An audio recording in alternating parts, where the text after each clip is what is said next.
حضرت سیدنا مقداد رضی اللہ تعالیٰ عنہ ایک معروف صحابی ہیں، ان کی زوجہ بھی صحابیہ ہیں، ان کا نام ہے حضرت دباعہ بنت زبیر رضی اللہ تعالیٰ عنہ۔ کہتی ہیں گھر میں غربت تھی تو میرے شوہر ایک دن جنت البقیع کی طرف گئے ہوئے تھے تو ایک بل کے پاس وہ بیٹھے تھے، چوہے کی بل نہیں ہوتی،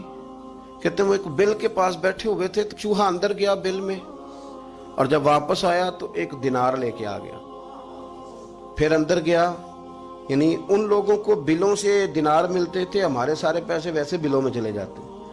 اندر گیا اور ایک دینار لے کے آ گیا، پھر گیا تو پھر ایک دینار لے کے آ گیا، کہتے ہیں وہ 70 دفعہ گیا چوہا اندر۔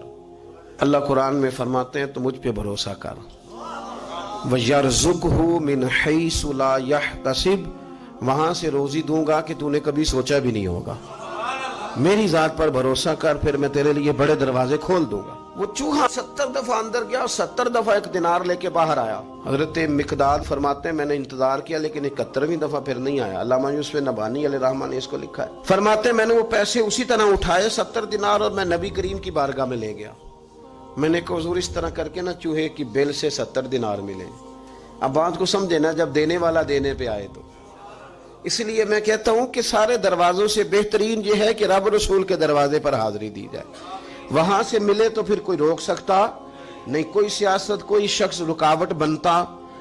تو فرمانے لگے کہ میں نے وہ 70 دینار لا کے حضور کی بارگاہ میں پیش کیے تو نبی کریم نے 2 جملے ارشاد فرمائے، 2۔ پہلے حضور نے یہ پوچھا، فرمانے لگے کہ چوہا خود لے کے آیا، آپ نے بیل کے اندر ہاتھ تو نہیں ڈالا؟ عرض کی حضور نہیں، میں نے نہیں ہاتھ ڈالا، وہ خود ہی لے کے آتا رہا۔ تو 2 جملے کریم نے فرمائے، حضور فرمانے لگے یہ تو لے جا،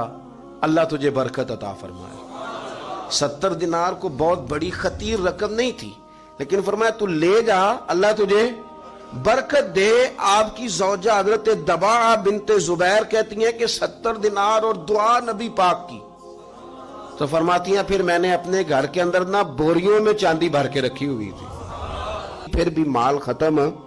نہیں ہوتا تھا۔ تو دعا کی اہمیت کا انکار لوگ کس طرح کرتے ہیں؟ یہ بھائی ہوتا ہے، لوگ کہتے ہیں آپ کہتے ہیں ہمارے پیچھے دعائیں ہیں، تو میں کہتا ہوں بالکل دعائیں پیچھے ہیں، جس کے پیچھے دعائیں ہوتی ہیں نا،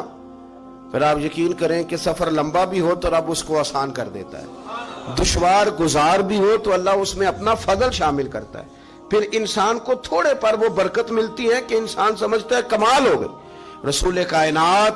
علیہ السلام نے ہمیں بتلایا کہ دعا کی جو اہمیت ہے، دعا کے جو اثرات ہیں، دعا کا جو کمال ہے، وہ پیر سید اسماعیل شاہ صاحب رحمۃ اللہ علیہ، حضرت کرمہ والا شریف والے، وہ میاں شیر محمد شرک پوری رحمۃ اللہ علیہ سے بیعت ہو گئے تو کہتے ہیں میاں صاحب نے نا مجھے 5 روپے دیے، اس زمانے میں بہت پرانی بات ہے، پاکستان بننے سے بہت پہلے، کہتے 5 روپے دیے۔ پھر حضرت شاہ صاحب سے لوگوں نے پوچھا کہ شاہ جی بڑی زمین ہے، جائیداد ہے، اللہ نے بڑا نوازا ہے، تو وہ پنجابی بولتے تھے، کہنے لگے مینوں نہ پیراں 5 روپے دیتے نے، میرے کو ساری عمر ہو گئی مکے ہی نہیں۔ یہ برکت ہوتی ہے، اور کثرت سے کام نہیں چلتا، کام برکت سے چلتا ہے۔ پیسہ زیادہ ہو برکت والا نہ ہو تو وہ مشکلات میں اور رکاوٹوں میں لے آ، تھوڑا ہو برکت والا، وہ ختم نہیں ہوتا، آپ یاد رکھیں وہ ختم نہیں ہوتا۔ میں نے بزرگوں کو دیکھا ہے، سادے لوگوں کو میں نے دیکھا ہے، ہمارے جو بزرگ محنت مزدوری کرتے تھے تو پیسے ملتے کہاں سے تھے؟ پیالیوں میں سے 5 روپے نکل آئے، کسی گلاس میں سے نکل آئے، تو یہ سارے برکت والے پیسے ہوتے تھے۔ تو ہماری مائیں، ہماری نانیاں دادیاں جو کمیٹیاں ڈالتی تھیں تو وہ بھلا کیسے ڈالتی تھیں؟ وہ سبزی سے 5 روپے بچاتی تھی،